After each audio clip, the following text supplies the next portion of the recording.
Welcome to an all-new DC cast, Explosion Network's hub for discussing all things DC Comics related, a place to talk about everything happening in Metropolis, Gotham, and beyond. I'm your host, Ashley Hobley, and joining me today is a man who's been dealing with his own kryptonite poisoning, Dylan Blight. Up and away. Yes, that's all you can do. Just look up. Don't know how helpful that is when you're sick, but... so it might be a little bit late, but we're finally here to talk about Superman 2025. Off to a great start. So I was fortunate enough to go to an early screening of this, and I've been anticipating talking about it for days. Now we finally can. Let's just get into it. Please be aware we'll be freely discussing anything and everything about pop themes in any of the movies. So if you haven't watched it, come back later. Of course, it's playing in theaters everywhere. So let's talk about Superman. Are you being serious right now? Yeah. You'd let me interview you as Superman. Sure.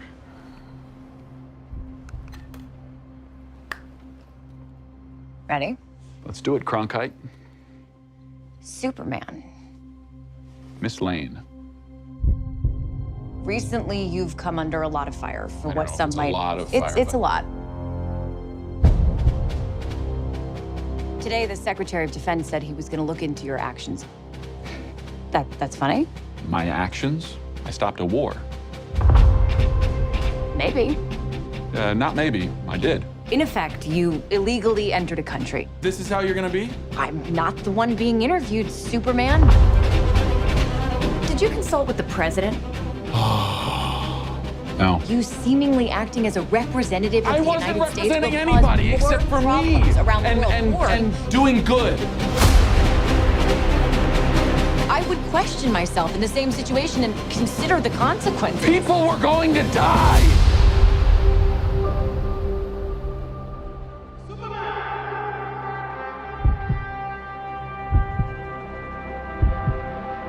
Hey, buddy. Eyes up here.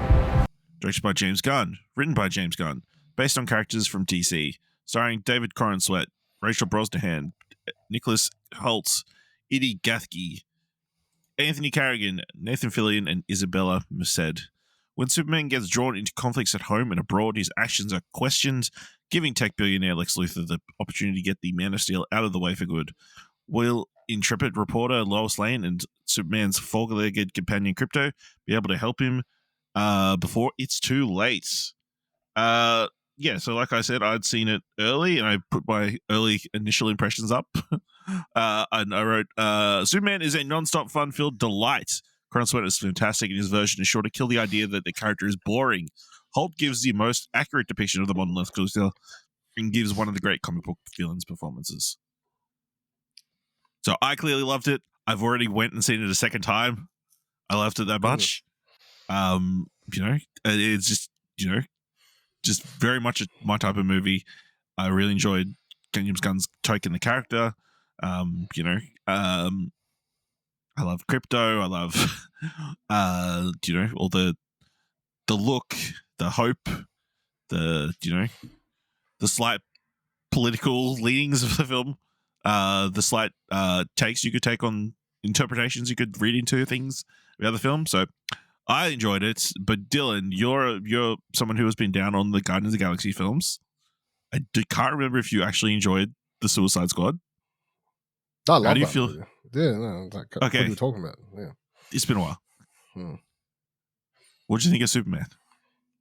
I really, really enjoyed it. I think that its one negative is that it did what it had to do to just kickstart the universe, which is it is a very bloated movie for a 2-hour runtime. And I kept thinking, I know my dad sort of wants, and my dad never goes to cinemas, and he kept being like, I might go watch this if you say it's good. No, I've already said that I enjoyed it and she should go watch it. But as someone, he will take my mum, and I'm like, good luck, mum, because yes, this is definitely one that it's going to be interesting to see the normies react. Yeah, because it's from the moment it starts with the 300 years ago, no 3 Yep, 300 years ago. Yeah, 300 years ago, then what, 30 years ago, then whatever. like it's very much just like, let's just get going. Like I'm not here to fuck around. I'm not here to do a bunch of origin stories and spend 10 years building to the DC universe. It's just like, here, the universe already exists. This is 3 years into Superman, but it's not even 3 years into Superman. It's 300 years into gods and monsters exist on Earth. You know, like it's such a normality of what's happening now. And I really like that. And I love that that's what's happened. I do think because of that, and this being the first film, you do get a little bit of it's chockers. Like it's trying to do so much and so little time to get everyone up to date. And because of that, I do think that as much as I loved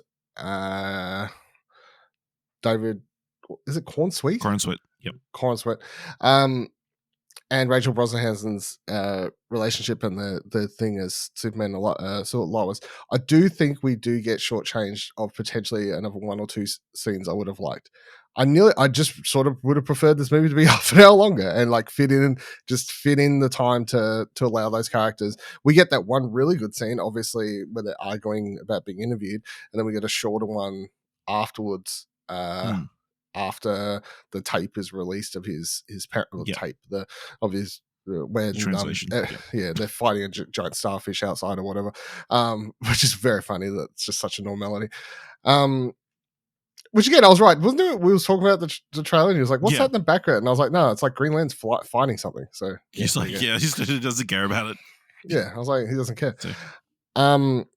Yeah, I think that's my one thing is I'm like, I just would have wanted a little bit more for the character stuff, and instead we just especially between those two, I think what comes out of that is you get a character what's what am I blanking on everyone's name? What's the actor's name? I'm trying to find the actor's name who plays what's his name? Blah, blah, blah, blah, blah, blah. Mr. Terrific? Mr. Terrific, sorry. What's the actor's name? Edie Gathegi? That sounds right. Yeah, here we go. Edie Gathegi. Like what comes out of that is that character gets some more, and we get to see some more Guy Gardner and Hawkgirl and Lex and metahuman stuff and whatever else. But yeah, it was definitely. I think this movie was never going to just because what it wants to be, which is this. It wants to be a good Superman movie, or it wants to be a great Superman movie. It also wants to be a fantastic start to this new DC universe. And the balance, I always expect it to be slightly off. And I do think it's slightly balanced more in the direction of setting up the universe than it is doing a great... Like, I still think this is a really good Superman movie. And possibly... Well, I mean, it's not like... Look, the competition is low. It's easily one of the best ones, right? But I do think it would have been a better Superman movie if it had have existed already in a world where we had something like it wasn't trying to also jettison the new DC universe off into superstardom at the same time.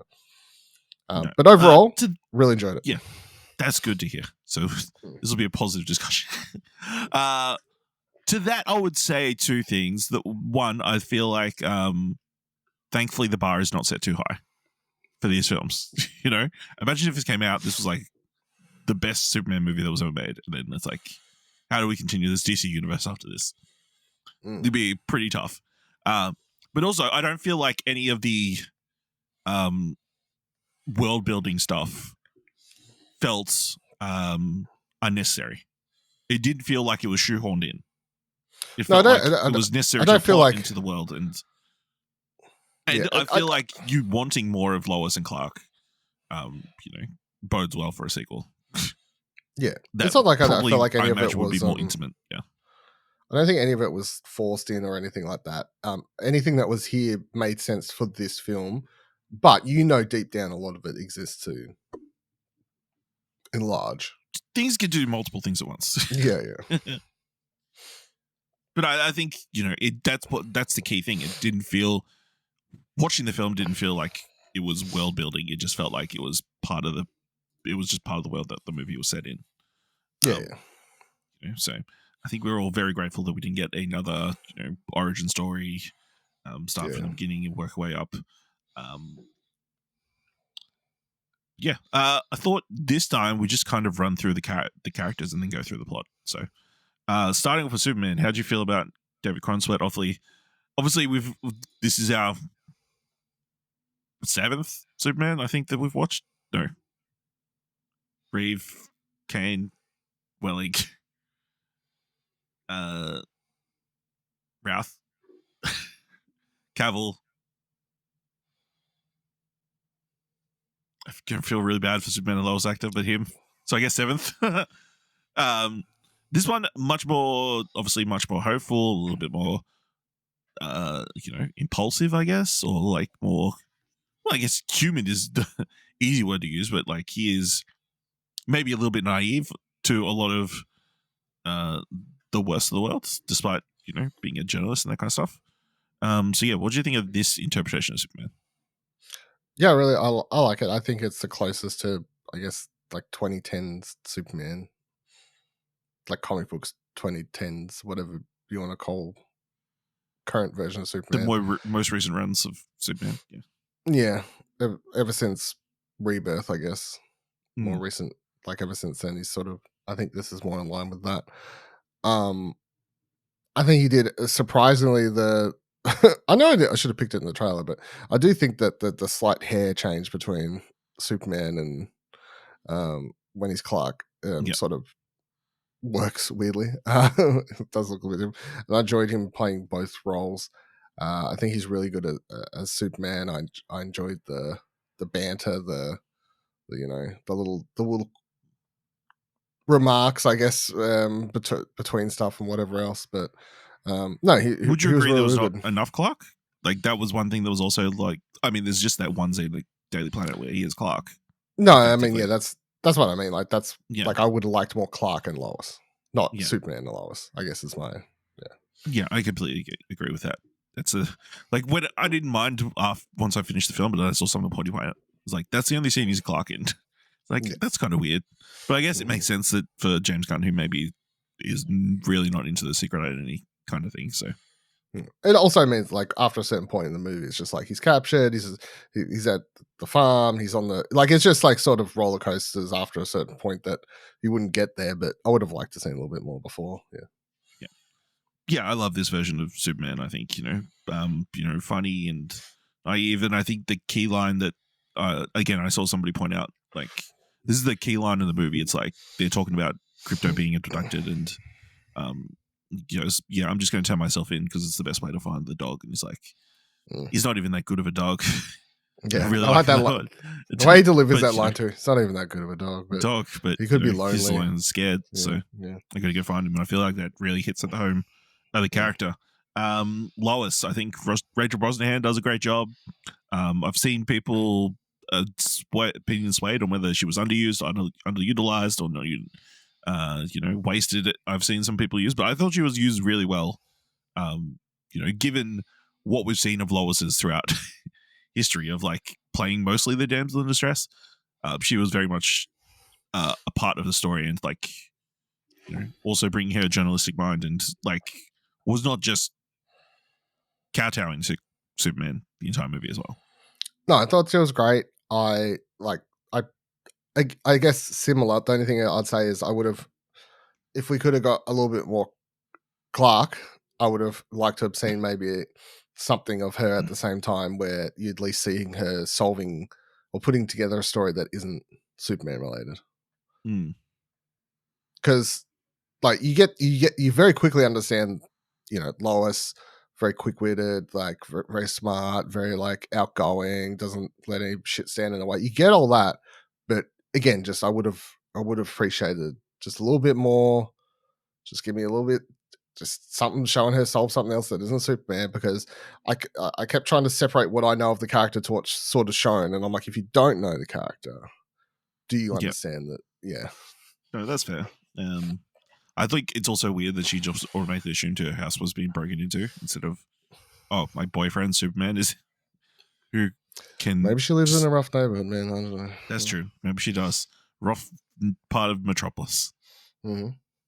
They do have very fancy places, very nice places for, I guess, the journalists, like top end journalists. I mean, the whole journalism, having all this money and being in a big building, unrealistic nowadays, but whatever. Lex Luthor, I think Nicholas, like I said, I think Nicholas Hoult gives the best modern day Lex Luthor. Like, obviously, we've seen Gene Hackman's version where he's very much someone who just is after world domination and just a kind of a businessman-esque character, very much in the same vein as the one we saw with the guy we don't talk about anymore. He just wanted some real estate. Obviously, Michael Rosenbaum's a great Lex Luthor, but this is much more developed and sciencey, person who, as someone I saw someone point out, like, hate a level 100. Like, nobody has hated somebody as much as Lex Luthor hates Superman in this movie, which I appreciate. Yeah, no, I enjoyed this take because it's like everything that you'd want to see with Lex, super smart and just enveloped with hatred for Superman, which is sort of the main thing. But then obviously I think showing that he still needs a lot of money, which he has, and then the people around him to help him run such an operation and what he wants to achieve.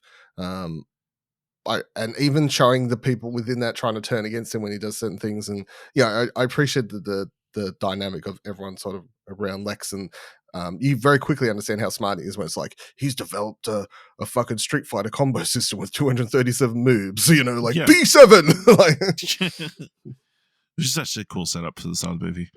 I have down next. Crypto. Obviously, heavily featured in the advertising.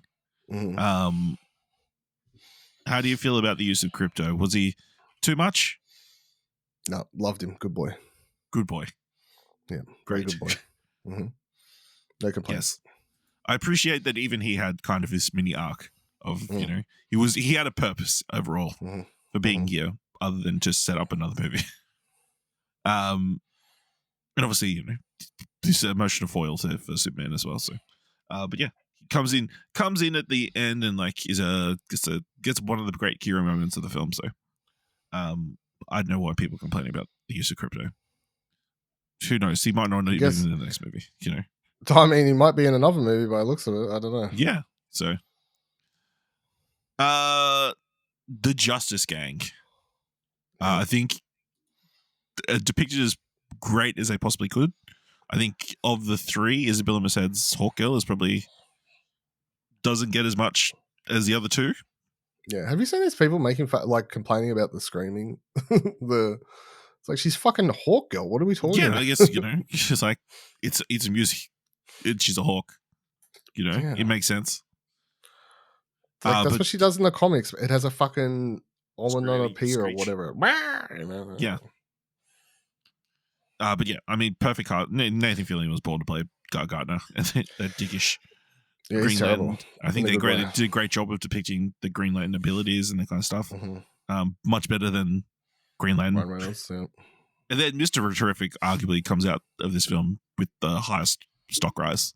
Very high. We all remember his iteration in the Arrowverse, but he was never as cool as he is in this, and being this kind of stoic, unemotional kind of just call shit out, character is very enjoyable.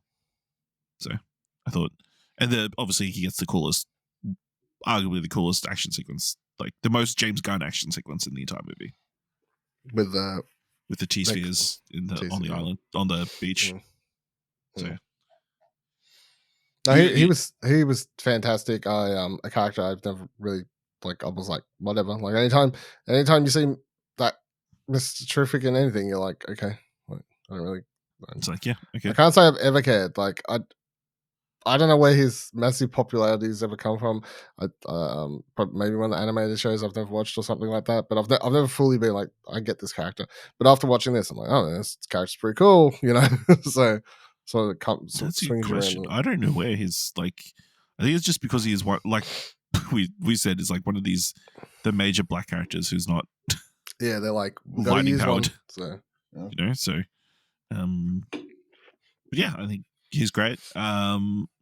I loved this Guy Gardner. Absolutely asshole. Mega dick vibes, and I can't wait to see I'm very much more keen for the Lantern show just so I can see. I don't know. I can't imagine he's in a lot, but even the snippet that he'll be in. Yeah, I just want to see him get into an argument with Hal Jordan or some shit. I don't know. Yeah. And get his ass beat. Yeah. Jimmy Olsen. A character who kind of... What a stud. What a stud. Just pulling him. Really a character who's not heavily featured in the other things we've talked about on this rewatch, but has a more prominent role in this than anything else, and just a fun comedic foil, but also helping where he can. I think Skylar Gizmodo does a sort of stellar job with the little bit that he has. Make Jimmy sensible or a reasonable person to be around. The Kents.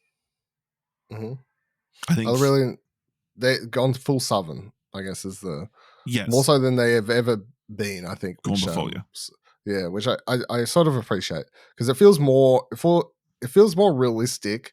Because I have often felt that when they try to be like, Clark comes from and Superman comes from he was born in basically Mississippi, fucking, middle of Kansas, Kansas City out there and stuff. And these parents are like very like, I don't know, they've always, in any interpretation, it's like, these are just New York wearing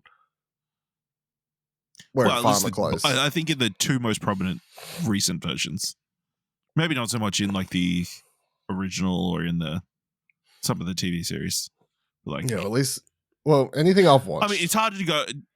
Kevin Costner and Diane Lane is like, and even John Snyder and O'Toole, all very good looking people, I can't believe you're really famous, but yeah, obviously, not to say that these are ugly people, but I'm not saying they're ugly people. I'm just saying they come the accents, the way they talk, the way they talk, just very much a simpler, more like come check out what's on the box. Yeah, we went down and got a burrito. Still good. Yeah, still good. Yeah. Like that's the big life story. Still good. Yeah. But I feel it like plays into one of the biggest changes of James Gunn's version of Superman, which I think we'll get into with the plot. But them being these type of people, I guess you would understand why Clark maybe would have been more drawn to his Kryptonian heritage. I feel like that's the more important part of him. Last touch on the other Daily Planet members.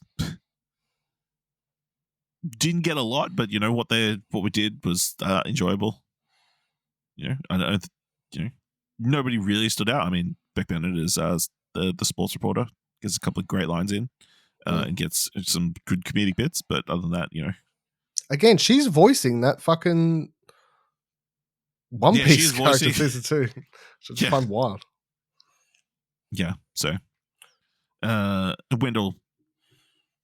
I can't remember his last name, but the Perry White I thought was very good. So or solid, I like that. I did appreciate that one scene where it's like everything's going to shit and he's just sitting there like, watching the pitch from Lois, and it just stands up like, all right, still got that flying machine on the roof. Let's go. Yeah, how many seats? Yeah. Okay, I guess you can come now, Lombardi. All right, let's run through the plot. Of course, from number one movie plot source, Wikipedia. All right. 30 years ago, Jor-El and Lara Lovan sent their infant son Kal-El to Earth to escape the destruction of their home planet Krypton. Raised as Clark Kent by adoptive parents Jonathan and Martha Kent in Kansas City, Smallville, Kansas. Sorry, the Kryptonian gains incredible powers from the sun. Inspired by heroism by Jor-El and Lara's final farewell message, which was damaged on the journey, Clark introduces himself as Superman, the most powerful metahuman on Earth, to the world 3 years ago. Clark maintains his secret identity and a job as a reporter at the Daily Planet in Metropolis, where he works alongside Jimmy Olsen and Lois Lane, the latter of whom is in a relationship with, aware of his secret identity. 3 weeks earlier, Superman has stopped an invasion by Baravia, an ally of the United States, of the neighboring country of Janapur. Billionaire Lex Luthor assures General Rick Flag and others in the US government who wonder if Superman might be a threat that he can kill Superman if necessary. Superman loses his first fight against the mysterious Hammer of Baravia, who cites Superman's involvement in the war as the reason for his actions. But unbeknownst to the world, the Hammer is actually Ultraman, who is controlled by Luthor using drones. Krypto takes an injured Superman back to the Fortress Solitude in Antarctica, where he is healed with solar radiation. Luthor later secretly invades the fortress alongside Superman and the Engineer, and steals the farewell message from Jor-El and Lara and decodes it entirely before abducting Krypto. A lot covered there. I was very surprised that the movie just opens with that section that they released. When they already released, yeah, that's fine. But with the reveal of who were playing Kal-El's parents, Bradley Cooper and who was it? Angela Seraphine, yeah, something like that. Anyway, she's from Westworld. Yes, from Westworld. Seraphine, yeah. And of course, Bradley Cooper, who played Rocket Raccoon, but never got any recognition of the Guardians of the Galaxy movies. Isn't it very funny that Bradley Cooper's become a James Gunn guy? It's like quite amusing to me. Yeah, a little bit. But it kind of makes sense. You know, he's got that beard that fits the Jor-El role. Obviously, giving us our first look at we saw a lot of this in the trailers, the Fortress, the Superman robots. Krypto beating the shit out of Superman. Yes, Krypto just being a menace. And again, we get to see the destruction he's done to the Fortress Solitude. After that, the Superbots. Superbots do not give a shit about this dog. No. They don't. And these bots also have a bit of personality about them as well. Though my heart kind of broke when Superman's walking out and Krypto just whimpers. So. And then we get this awesome flying sequence where, it looks really cool and fluid and nice and that kind of stuff. Before we get the title card, we come back to Metropolis where he's fighting the Hammer of Baravia, who's claiming dumbest name ever. Should have known it was on the nose then, No, so yeah. I will say it did not take me long to figure out what the fuck was going on here. And I think that's just because how many times have we had this sort of storyline in comics, TV shows, movies? What have you? Where Lex is just manipulating everything. No, as soon as they fucking open the Fortress of Solitude, I'm like, he's a clone. Oh, okay, yeah. It did not. That had been speculated. There been multiple levels of speculation as to who Ultraman actually was. So it wasn't surprising to me, but yeah. I was like, how many? There is a Bizarro story of some kind in every fucking situation. Theorizing I've heard is very interesting. But yeah, obviously the whole Hammer of Baravia thing is to allow the Engineer to follow Superman to Antarctica to heal himself, to find his base of operations, and that was the whole point behind this distraction. But yeah, the Hammer of Baravia beats the shit out of Superman with the help of Lex Luthor giving him a bunch of moves, which we established. He's been P7, A16, yeah, Z37. How did he catalog all of them? So smart, so smart. Is he got what? He only went up to 20 on each letter. I don't know. No, I don't know. He said there was 200 and something. I don't know. I'm sure someone could. Yeah, then you could have just done, if there's 200 and something, you could just done every letter plus a number up to 10. Yeah, but I assume they're associated to a different limb or something. Yeah, I guess maybe just to categorize. Yeah, a bit better. Yeah, so that's happening. He gets taken out. Superman gets helped by a street cart vendor named Marley. He tries to help him up, but the Hammer of Baravia, after they found the Fortress of Solitude, he just pisses off to a fort, which seems to just be on the coast. On the beach somewhere. Yeah. Was nobody tracking where this Hammer of Baravia was going? It was going all the way back to Baravia. So he lands on this beach and walks into his wormhole thing. Then he walks through into this other dimension. And for a second, my heart dropped and thinking we're doing the sub boxing again. But no, it's a different thing. And he ends up back in Lex Luthor Tower. I think is it Lexcorp or Luthercorp? I think it's Luthercorp. I think it's Luthercorp. Yeah. Yeah. Which is like it's a between two towers. This base. He gets congratulated by everybody. He takes the helmet off and reveals he's actually the person behind the mask is wearing another mask. Classic. He's in fact Ultraman. So then we jump to the Daily Planet, where we do get the fun interactions where Clark is being congratulated by everybody. I've done this great story where I interviewed Superman. Anyway, what are the he odds? just gave me what are the odds? What are the odds? He's getting congratulated. He's getting ribbed because he's used no adjectives. He gets a call from Mark Kent, where she's speaking like a lot of parents on speakerphone, very loudly. Hoping you come visit soon. Yeah, the ribbing. Even Jimmy Olsen being, man, Superman got his ass kicked. Like he didn't get his ass kicked. Yeah. But then we get our first look at the Prime President of Baravia, who's like, "Hey, we didn't do nothing wrong. We're good people. Why is this Superman coming into rocking our business? How do you feel about the Baravia and Lothania? Baravia and Janthapur. Janthapur. Yeah. I'll say, I think it's when they were heavy into this stuff, and especially I enjoyed it. Like when they were heavily discussing the scene after this, but every time this stuff came up in the movie, some of the younger people around me, I could tell zoned out because I heard several times start talking, and I even heard someone say boring at some point. Like the teens and that kind of stuff. Now let's remember the teens do not understand or have any media literacy. Yeah, anymore. So they're used to just stuff being explained to them in front of it. But I very much enjoy it. I know James Gunn said he wrote this before everything that's happening around the world. I guess. Really? He wrote it before 1925? Yeah, I know. That's yeah. I mean, I think it's obvious. Like you could pick like the fact they're Middle Eastern coded characters and locations, I think it sort of says a lot. And I think having Superman interject into something like that is also at the end of the day, for what all the you see people complain online because they're like, oh man, Superman's a political movie, and they're like, that's it, they've ruined it, they've ruined Superman, like all this. But I enjoyed it all. I was a little bit worrisome coming into it because I'm like, oh god, are we gonna do like obviously Batman v Superman had a similar plot point in it, so but I think what they do here was I enjoyed what they did with it and the way it tied into the overall story. No, I didn't mind it, and obviously I think we knew it was coming and that kind of stuff. I think it leads to a lot of interesting conversations throughout the film. Primarily the Lois and Clark interview. But part of you was like wish fulfillment. It's like, fuck, somebody just come in and solve this problem, because these idiots in charge, I don't know, never going to do the right thing, especially when they're like, we know for a fact he's like a terrible dictator, right?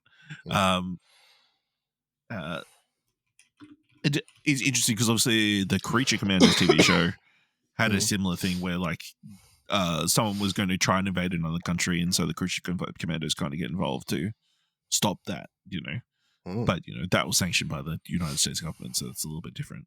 Hey, on that, because I haven't watched it, but I saw a TikTok earlier where they were saying because he doesn't have grey/white hair. Yes. So Frank Grillo's character is in that show, has very white/grey hair.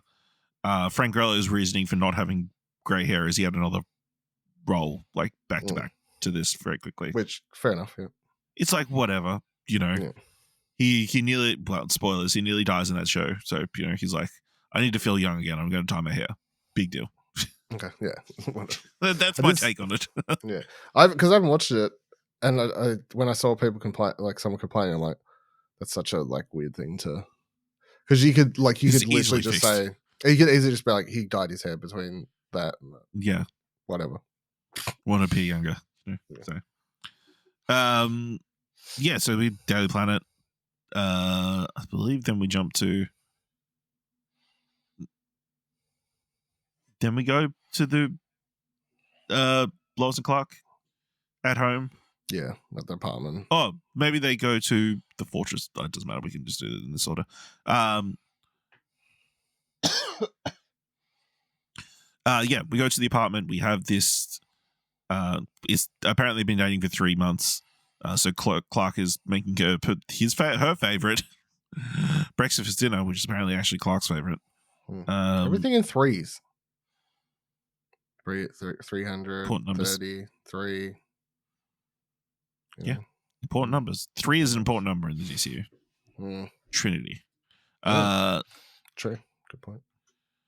Yeah, so Clark's like, she says the banter they were having at the Daily Planet was not banter, and she was in fact calling him out on his poor journalism because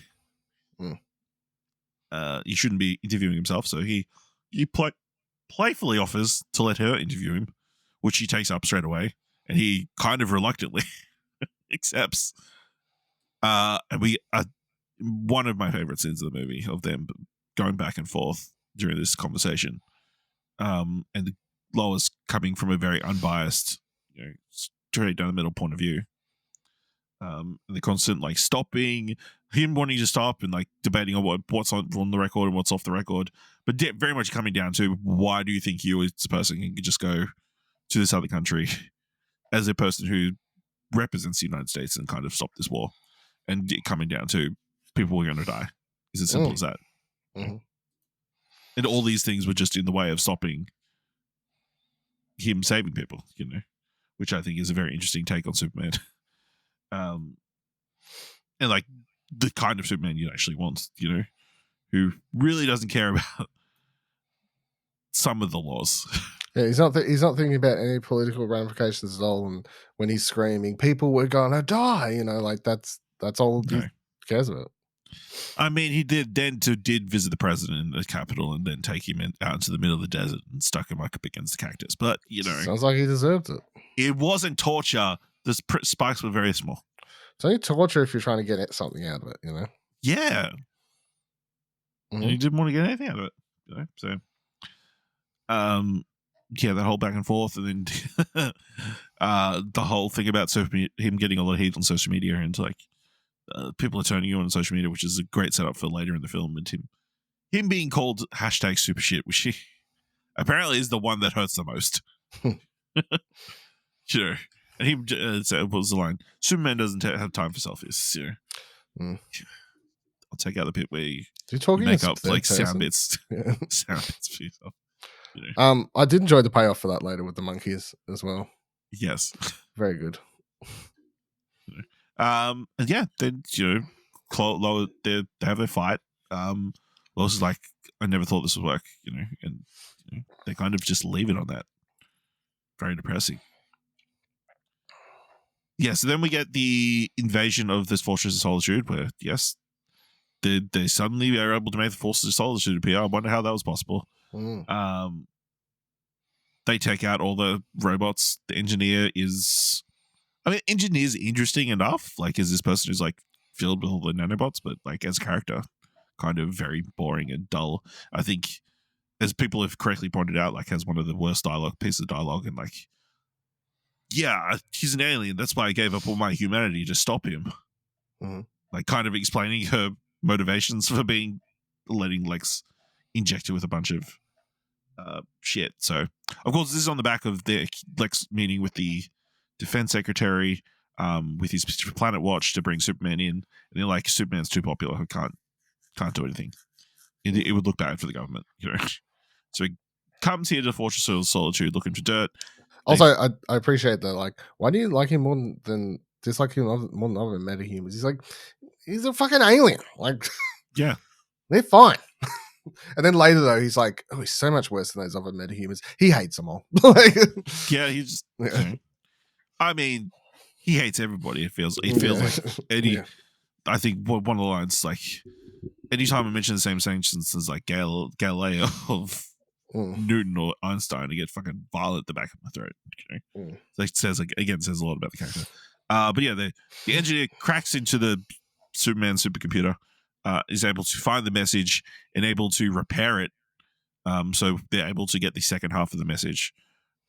Meanwhile, Lex has set out another distraction, in which they like release this little kaiju monster into Metropolis, and over the course of the night, it gets much bigger into the bigger one you see in the trailers. But the little one, adorable. I want to know how it got so big so quickly. It was like eating things. Eating, right? I assume it was just You'd eating. have to you know. Well, it's sunlight. Who knows? At first, I thought it was going to be like, it'll jump into water and that'll cause it to grow, like a gremlin or some shit. But like a no, but like then a they say sponge. like, there was footage of it inside so and so's restaurant Yeah, eating restaurant. 7 then- foot, yeah. 7 foot, and then so I was like, man, it's food. But Anyway, no, Superman that's Superman wants to save that thing. So yes, I mean the key thing is Superman wants to try and take it out alive. But the Justice Gang come along and they're like, no, we're just going to take this out by any what an means necessary. entrance too. Very. I just love Yeah. the like, look at them. Don't worry, guys. The Justice Gang is here. Dumb name. Dumb name, not working title. Yeah. And yeah, I mean they do a solid job. I mean the tactic is Most importantly, Go for the though, as they say on the TV as this is all happening, backed by one Maximilian Lord. yeah, Maxwell Lord, yeah. Maximilian Lord, yeah. Don't forget that name. That's going to be important. Yeah, I mean Superman's doing a solid job. Like he at one point he gets squished trying to save a dog who he just will Dumbass not dog. move. Yeah. He has to blow out of the way. Even when he gets knocked onto a tree, the dog sort of looks like, how dare you? Fucking Yeah. bitch, how dare you? He, I don't know, what's the term? Moles under the ground, mole digs around under the ground to get back up to a spot he can get back up without destroying everything, I guess. We get the great scene of him saving this girl who's about to be squashed by the water pail, what they call the crates and stuff. The great slow-mo shot.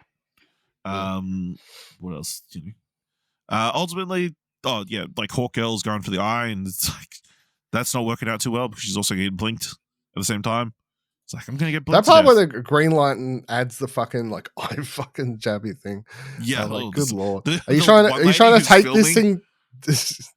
One lady's filming on the phone. She's like, yeah. Are you trying to take Gross. this thing down or just piss it off? Like, what are we doing? yeah. So in the end, the Mr. Terrific just throws a bunch of bombs at its down its throat, blows up its stomach, eventually giving it a slow, painful death. And Superman is able to like position it in the middle of this park, and has to crawl his way out from under it. And it's at this moment it's been revealed that where the message from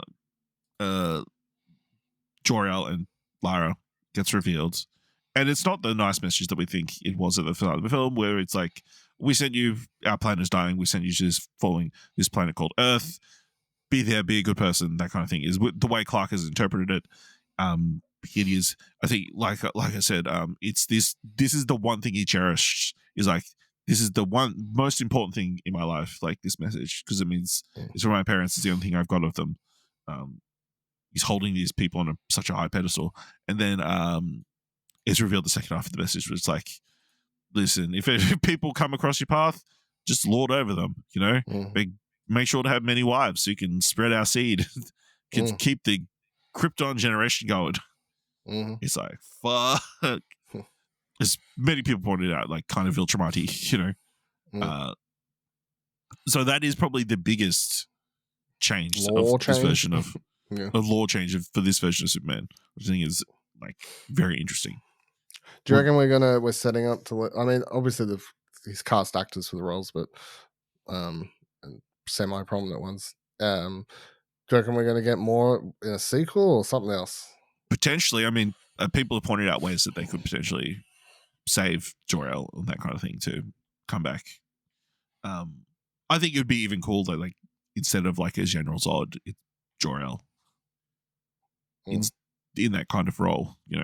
That could be very interesting. But like as I said, it's kind of very similar to Invincible in a way. So who knows? But yeah, I mean, definitely throws a spanner in the works for Superman in this storyline, but also leads to a bunch of funny jokes. And obviously we get Ian Michael Black's character, who's like a Fox news host, who's interviewing Lex Luthor as this news is being revealed. And then we also get him. Carlson, but yeah, pretty much. Yeah.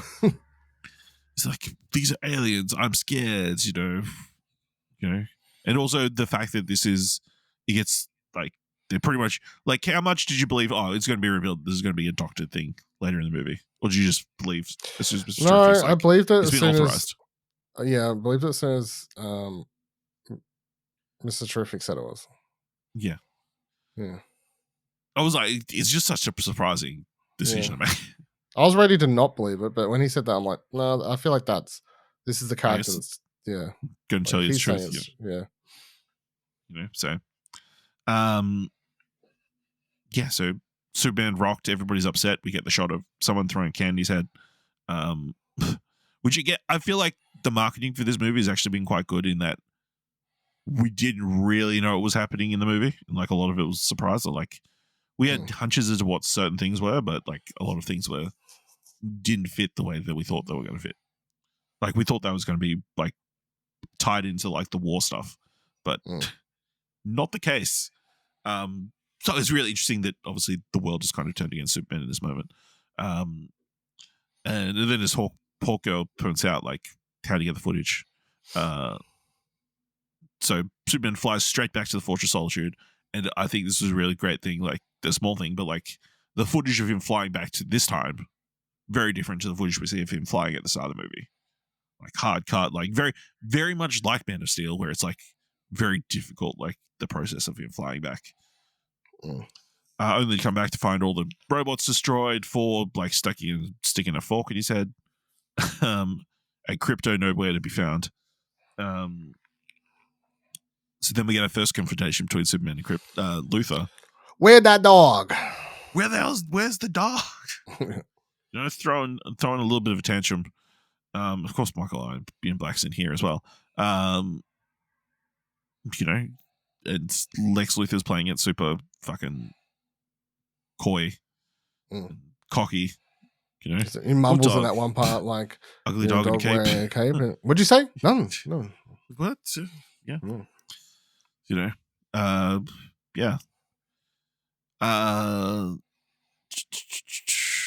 Where are we up to? Yeah, so then we get the next scene with Lois and Clark, where he goes back to his apartment, I guess, because it looks different to the apartment they were in the first one. Lois is there to comfort him with Coco. He tells her, she's, he only saw the first half of the message, and she believes him. And she is sorry that they fought. He needs to find the dog. And it's like, she's like, why do you think this would never work? It's like, we're two very different people. I'm this punk rocker who questions everything, and you're this person who believes everybody is amazing and trusts everybody. It's like, maybe that's the real true punk rock. Maybe it is, which ties into the song of the movie, which is great. And yeah, of course, again, this is taking all place in front of the Justice Gang fighting off this space imp, which Superman's like, it's a space imp. It's not that important. It's a space imp. It's fine. Yeah. I was too busy looking for the dog. These guys can handle it. I just like the whole like, oh, were you helping them? No, I was looking for the dog. Yeah. Priorities. Yeah. So yeah, he's going to turn himself in, but then Lois gives him a hug before he leaves, and like every time she hugs him, he lifts her up, which I think is another small detail. And he says he loves her. Before flying off and getting his head smashed into the concrete, because apparently Congress has decided he is not a human and thus does not deserve any human rights. Seems on track. Seems par for the course. So he is taken in by Planet Watch, who take him to the transported, like the same fort that we saw before in the movie. He is transported to what turns out to be a pocket dimension that Lex Luthor accidentally created, that he is using now to house any criminals that people want hidden or jealous ex-girlfriends, petty ex-girlfriends. This movie does such a, compared to Marvel, does such a nonchalant way of just being like, anyway, yeah, it's a pocket dimension. It's just like a whole different universe I've created anyway. Sure, why not? Yep. At this point in the movie, it's like, okay. At least it was not any more fucking motherbox, fucking new god stuff, at the very least. So yes, we do get a look at the male chimp room where he's got a bunch of chimps typing social media hate. You know, he probably did it to The Last Jedi when that came out too. Yeah, I mean, you know, I mean, I think it's a very pointed dig at like people who are on social media, and like even with his scandal, you know, back in the day, you know, we do get to get a glimpse of Crypto, who is being getting super squirrels getting implanted in his brain, like so they can perform tests and shit on him. And then Superman gets put in a box with Metamorpho, or the Element Man, who is able to create kryptonite, the only kryptonite on Earth as far as we're aware, thus weakening Superman. Of course, Element Man is doing this because they captured his son and holding him hostage effectively. So yeah. Meanwhile, Lois is ringing around trying to find out where Superman is being held. Jimmy gets a tip off from somebody working within the Luthor company that he is in a pocket dimension. So she goes to the Justice Gang, trying to get help. Nathan Fillion and Guy Gardner ain't about it. Hawkgirl's pretty lazy too. Interesting. Did you see a little Easter egg here in the Hall of Justice? No, don't think I saw it. There's a mural in the background which features the Justice Society. So we have to assume at some point we'll be visiting the Justice Society characters, potentially. Like they're retired, or yeah, I you mean assume like, so. Yeah, okay, yeah. Like Dr. Fate and Wildcat and like 50s, the original, the old Green Lantern and that kind of stuff. So on the wall, so that could be something. What's his name? Alan Scott. Alan Scott, yeah. That could be something that they explore down the line, of like get a World War II movie with those characters, because obviously that's a much beloved comic book. But yeah, Mr. Terrific agrees to go along with. No, my Mr. favorite part Terrific. here is that the haircut jib. Anytime he doesn't want to do anything, he gets against his vow. It's like, Like that should be against your vow. Yeah, that haircut should be against your vow. Well, you know, 324 women say otherwise. Also, just glossing over the fact that Mr. Terrific just injects tracking devices in everybody. Yeah, apparently he just does it. People's bloodstreams. So for the best, you know, because you know they need to find Superman. So yeah, he goes to get his T-mobile or T under the very slow moving garage door, which is a very funny beat. Yeah. Yeah, so they track them to that fort. Mr. Terrific just takes everybody out with his T-spheres. Like, very cool sequence. You know, the music mixing was really interesting element of that, where the song is like playing, like I guess he's like listening to it like natively within the scene, out of one of the one of the stairs or something. I don't know. Yeah, he's just wanted to listen to that song, and then it just like goes full track when it's during the fight, and then cuts back when the force field goes up. So really cool, and like obviously, you know, made him look fantastic or terrific, as some would say. Terrific. Yeah. So yeah, then he's all pissy about fucking Lex Luthor and his science edge, like pushing the boundary science that is putting everybody at risk, and how this could tear a giant rift in the world, giant black holes and shit. So meanwhile, we come back to the prison where Lex Luthor is wanting to question Superman. He has kidnapped Marley, the street truck vendor from earlier in the film, questioning him, asking, you know, who raised him and who's helping him, I guess. Mm. And after 2 rounds of Russian roulette, Marley gets shot in the head, which is one of the most violent moments of the movie. Brutal.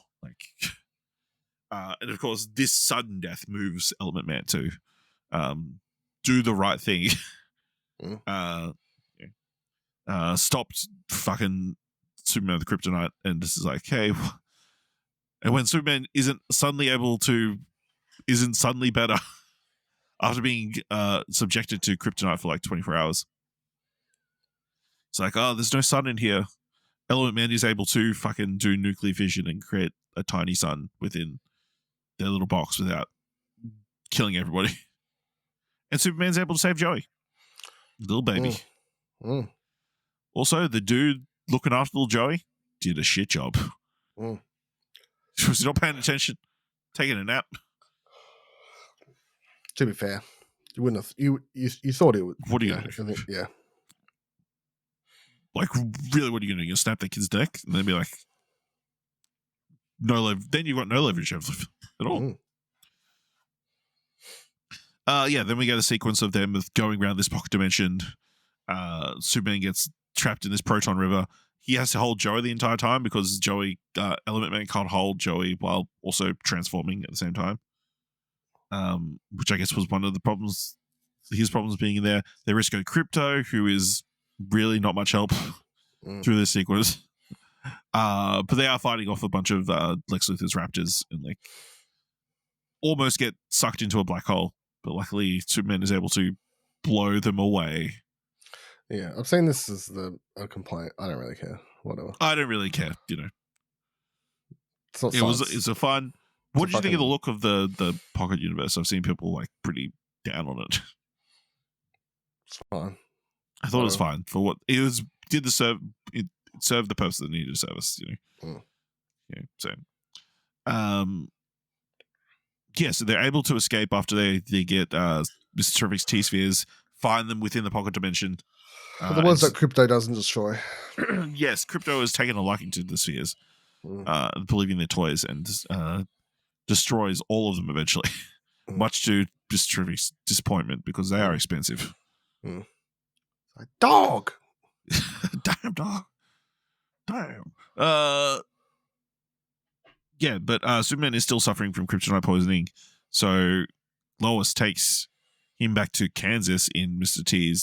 Terrific's ship while he's still trying to fix this portal from destroying everything. And Morpho just kind of disappears into the night. So we take Clark back to Kansas, where he gets put to bed by his parents, who are very loving, and his dad kind of turns to mush a little bit. And Lois kind of seeing the people that kind of raised him, I think, sparks something in her. Also, during the conversation with Mr. Terrific on the trip over, she's like, I was going to dump him. I was going to dump him before he said he loved me. And I'm like, can't really say it back. Can't really do it then, can I? Meanwhile, Jimmy's informant is revealed. He's Eve Tessmacher, who is Lex Luthor's current girlfriend, but has a very big thing for Jimmy. And has been, and he's like, I'm not sure if I want to, I kind of have to stay with Lex because he puts all these ex-girlfriends in this pocket dimension. But then after Superman escapes, she kind of loses it. Lex loses it and is really mean to her. She sends Jimmy a bunch of what she believes is evidence that will ruin Lex. But is mistaken for just sexy selfies at the start before Lois comes across it, and it was revealed that she's been secretly been taking photos of all the machinations and plans that Lex has had this entire time, which is pretty much he has made a deal with the president of Bolivia that when they take over Janthapur, Luthor will take half the country. So yeah, they have to start that story and sell it to Wendell Pierce, the head of Perry White, the head of the Daily Planet, so they can run that story. Meanwhile, Superman wakes up, Crypto just lying on his body, Very, very adorable opening. He just has a bowl of cereal while waiting outside while Crypto sees cows for the first time. And his dad is like, oh, he's a little bit down because, he's really still kind of shaken by his parent, the Kryptonians kind of not being who he thought they were. His dad's like, what is it? Parents are just there to give you the tools to for you to make fools of yourselves. Like, and I feel like this is the first time like Clark realized how important his parents were to who he is. He got so hung up on his Kryptonian parents. Greater meaning, greater calling, shaping. and that kind of stuff. He's like, yeah. Not the man he was shaped to be from his Earth parents. Yeah. So, yeah, very sweet. Really, what he said is, manners maketh man. Sure. Fucking Colin Firth. Yes, then it's revealed that the Bolivia is about to invade. Is it Bolivia? Janthropor. No, it's the other fictional company, Bolivia, because I feel like that's a real country. Bolivia is a real country. Moravia. I kept saying Bolivia by accident.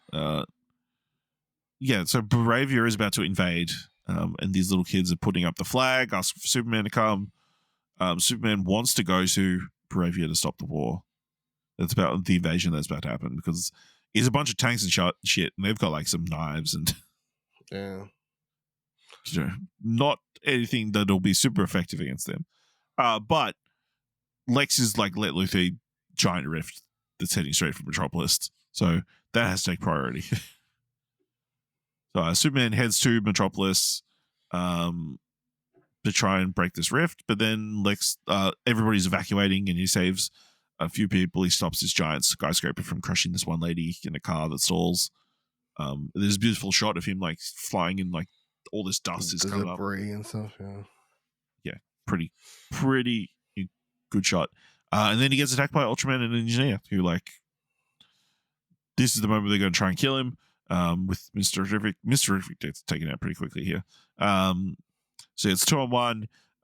The engineer just starts inserting Nanobots. just sticking nanobites into Superman where you don't want nanobites. All in his lungs, and down his throat, covering his face, attacking his eyes, And Superman's plan is he's just going to fly as high as possible. Like, the engineer and Ultraman kind of hold on as best they can. Once they leave Earth's atmosphere, he just starts falling back to Earth.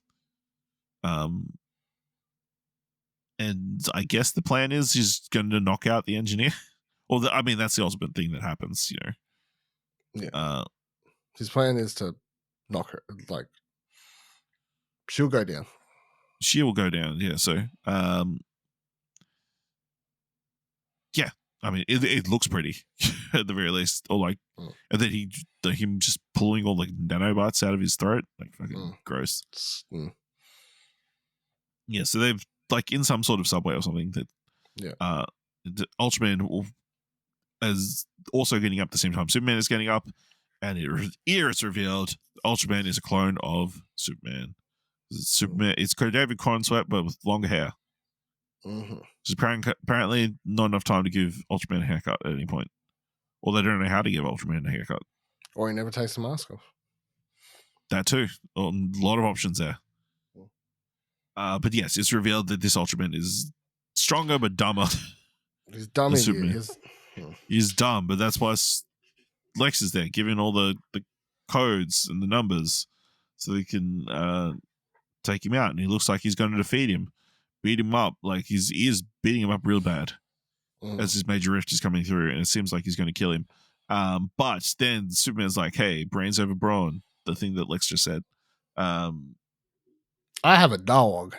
And the dog is going to take out all the drones that they need to watch. I recently discovered my dog likes robots. My dog likes drones. Dog is a big fan of expensive electronics. Yeah. And Crypto just takes out all the drones, so they're unable to deliver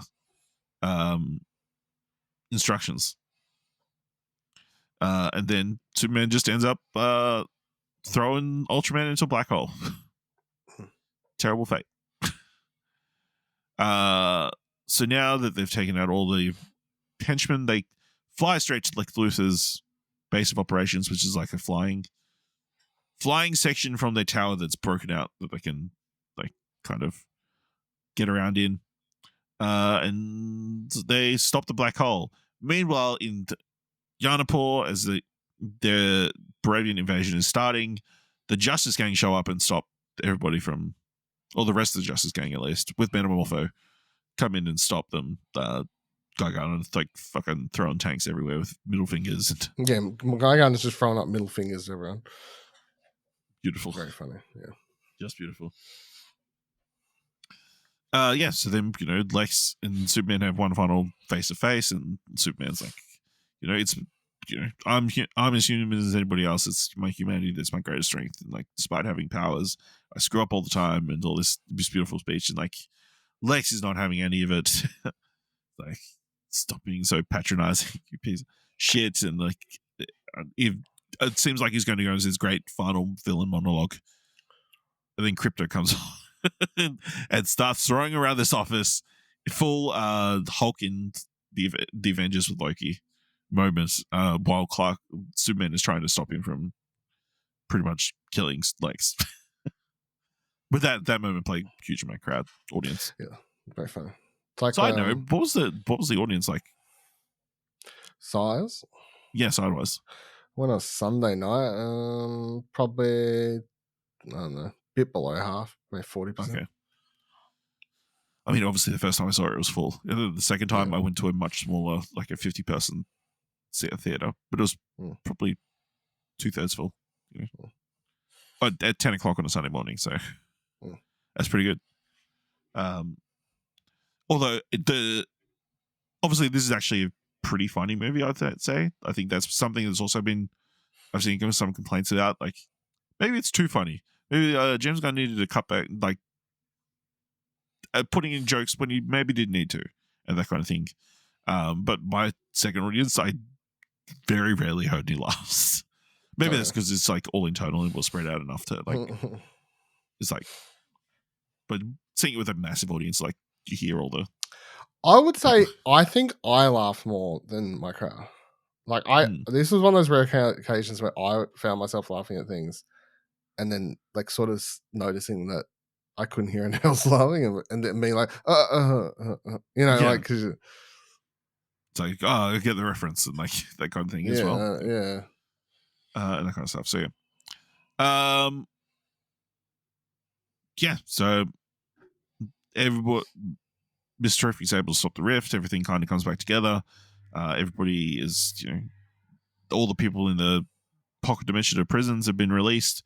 All the monkeys have apparently been released into the streets of Metropolis for Crypto to chase around. I missed one of my favorite parts. I'll just mention it. Sure. Which is my favorite Crypto part. I just remembered was when they rescue Superman and they get back into the T-Mobile, and then Lois is no, it's when Lois goes to fly off by herself. I think maybe I can't remember. Flying to Kansas, and she's just sitting on her lap, and he just jumps on her lap. Yeah, that was great. Other great Crypto moment is before he whistles for him, because the whole city of Metropolis has been abandoned. He's just broken into a pet store and started eating all these treats. Mm-hmm. Yes. So yeah, everybody's kind of meeting up.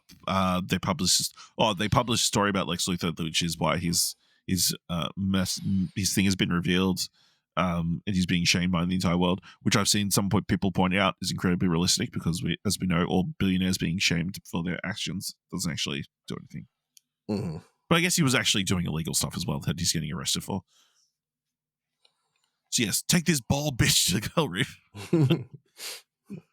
And then Superman stumbles across Lois Lane in the middle of the street. It's like, hey, do you want me to give you an interview? They walk into this abandoned shopping center, I guess. And when they think they're alone, they start making out in one of the probably most romantic things we've seen this year.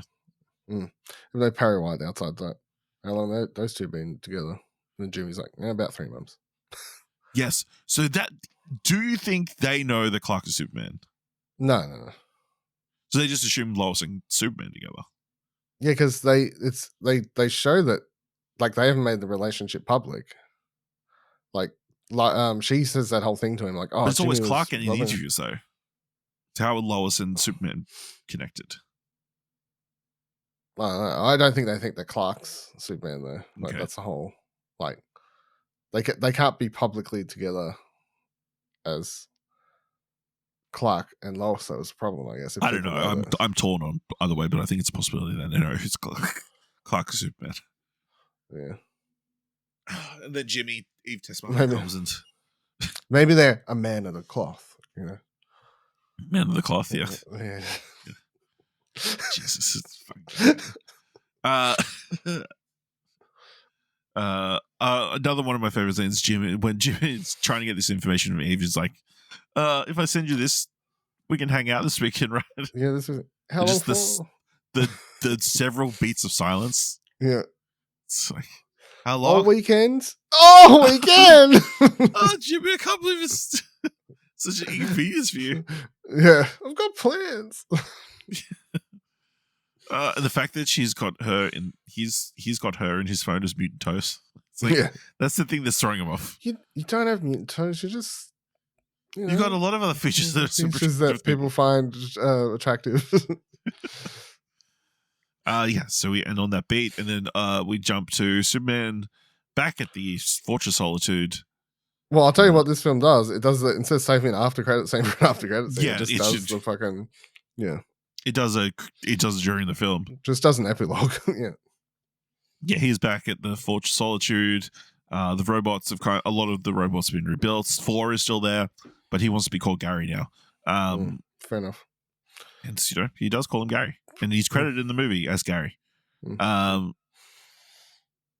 yes, we get a Millie Alcock Supergirl appearance, where it's revealed that she owns Crypto, and Crypto is her dog, and she does not train him at all, and it has no boundaries, and that's why he's such a bad dog. I just Have like to when he move. goes like full. He's like, so this is the problem. If you treat your dog like that, you've got to like just.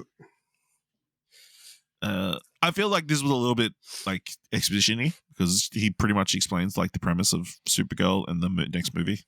That's what I'm saying. It's like an after credit scene. Yeah, Like, it's sets like, up she goes to all these planets and these with red suns so she can get drunk and party, you know? Which is very funny because I keep thinking of Millie Alcock at the Golden Globes when which House is of Dragon drunk, won. Yeah. And she was I've seen people make that when Tipsy. she's sloshed. Yeah. and it's perfect casting, really. It's like, oh, why'd you move the door? And it's like, later, bitch. I'm very keen for the Supergirl movie. So Yeah, I think nice little taste.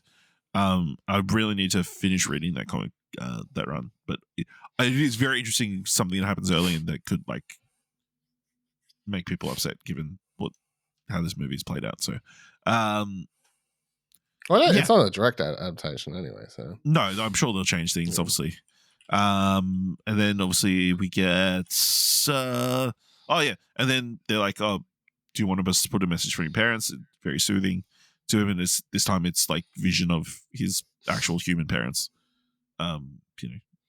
Montage cut.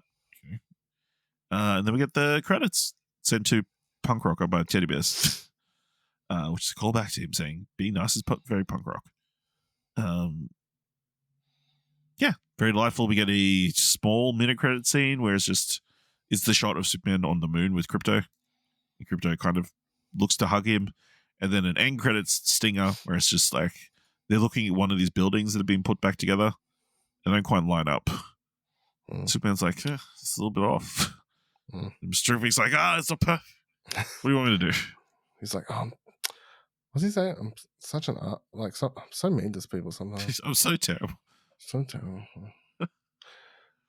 I appreciate that the after credit scenes they were just old They school. weren't world moving things. They were just They were gags. they were just all gags, yeah. Yeah, which is Although fine. I do think I saw James Gunn said about that shot of him on the moon, says that he reckons that like image, which is from the comics, summarizes how he views Superman. So I think that was why that's there. Like, Yep. he wishes like about how Superman just sits up there and he wishes we could see the Earth the way Superman does, sort of thing. So, Yeah. Yeah. I mean, that's a cool use of like these kind of singers, like take iconic like shots from the comics and like recreate them, like in live even action, if they don't fit the story. You know what I mean? Mm. Dylan, what do you think is the most super moment of Superman?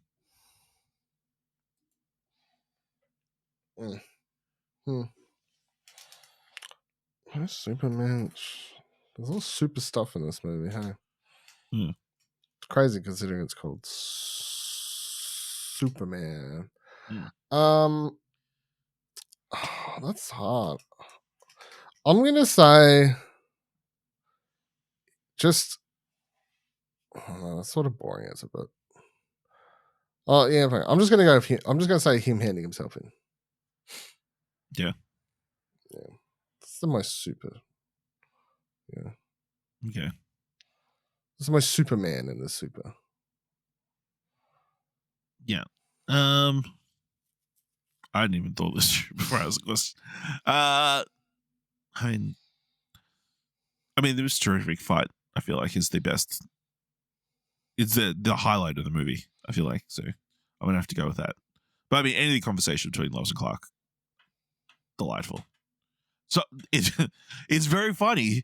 Obviously we talked about the Zack Snyder, James Gunn clip from Rick and Morty. In that clip, she's like, Superman he punches people. You need to have less conversations. It's like, but the conversations in this movie maybe it's some of the best bits. It's very funny. So, all right. The only other thing interesting, like obviously there's been a lot of talk about what's coming next, how we're going to tie in spin-offs. Two prominent ones have been discussed, or I've seen come up. How would you feel about a Jimmy Olsen or a Mr. Terrific TV series? Honestly, the thing with James Gunn is like he just takes weird characters and somehow produces stuff of interest out of them. So sure. Yes. I feel like if I say no to any of these, I'll be like, well, Mr. Terrific is an easy yes, I think.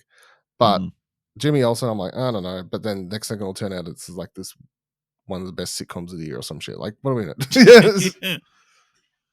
Yeah, Jimmy Olsen, ladies man, trying to like. Yeah. Let us see what actually happens on that weekend together. How much she's suffering with Eve. Yeah. Any other Easter eggs you want to mention? I don't know if you noticed, but the black guy on his team, Otis. His name is Otis, like Otis from the original movie. Yeah. No, I didn't know that, to be honest. No, I very much enjoyed it. Very excited, much more excited for the DC. Is it DCU? Yeah. Just you, yeah. It's not extended anymore. Yeah, just excited for the DCU now that we're heading along. So, more excited than I was before. I mean, there is like that combination of just comic book burnout, Marvel, like having so many misses lately, that even me as someone who I'd say like I'm a DC guy, even that like my excitement was like quite tepid after the last couple of years of Marvel. Like, I don't know, but yeah. You worried there was superhero fatigue, and it's like, no, it's just Marvel not delivering. shit storytelling fatigue. Yeah. So, let us know what you think of Superman by letting us know on Blue Sky at ExplosionNetwork.com or find us on other social media at ExplosionPod. If you want to help us out here at All New DC Cast, leave us a review on Apple Podcasts or Podchaser. Leave us 5 stars and anyone leave 5 stars or just tell people about the show. And if you've enjoyed this episode, thought it was worth $1, head on over to our Ko-fi page at ExplosionNetwork.com/supports. Thank you very much for listening. I believe we'll be back to talk about Peacemaker Season 2 as the next planned content here at All New DC Cast. So be sure to check that out and join us next time for another All New DC Cast.